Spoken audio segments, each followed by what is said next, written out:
ये प्रश्न यदि आपने हल कर लिया तो ये 3 मार्क्स बोर्ड परीक्षा में आपके बिल्कुल पक्के। तो देखना, द्विघात समीकरण 4x² - 5 = 0 का विभक्त कर ज्ञात कीजिए। डिस्क्रिमिनेंट ये ज्ञात करना है, मूलों की प्रकृति भी ज्ञात करनी है। तो देखना, सबसे पहले हम क्या करेंगे, देखना 4x² - 5 = 0, इसकी तुलना करेंगे व्यापक समीकरण द्विघात समीकरण जो है उससे इसकी तुलना करेंगे। देखना, व्यापक समीकरण ax² + bx + c = 0 से तुलना करने पर क्या होगी।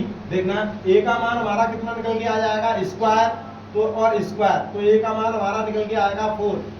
देखना, b का मान हमारा यहाँ पे कहीं पर भी x वाला पद नहीं है, जब ये नहीं है तो b का मान हमारा कितना आएगा 0।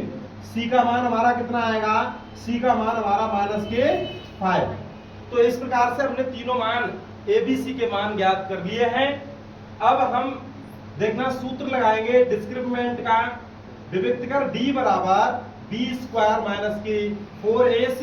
तो देखना, d का मान निकल के आएगा b² अर्थात 0 का वर्ग -4 × a × c -5। देखना, 0 का वर्ग 0 माइनस प्लस हो जाएगा, 5 चौक 20 और 20 चौक 80। देखना, ये हो जाएंगे 80, ये जो भी कैसे प्लस के।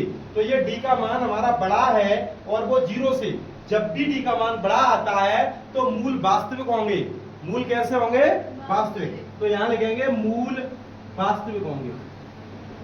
विभक्त कर हमने आपको बता ही दिया, 80 आ रहा है और मूलों की प्रकृति है मूल वास्तविक होंगे। ये प्रश्न समझ में आया हो तो वीडियो को एक बार शेयर करें और अपने दोस्तों को अवश्य बताएं कि एमएससी क्लास को सब्सक्राइब करें। धन्यवाद।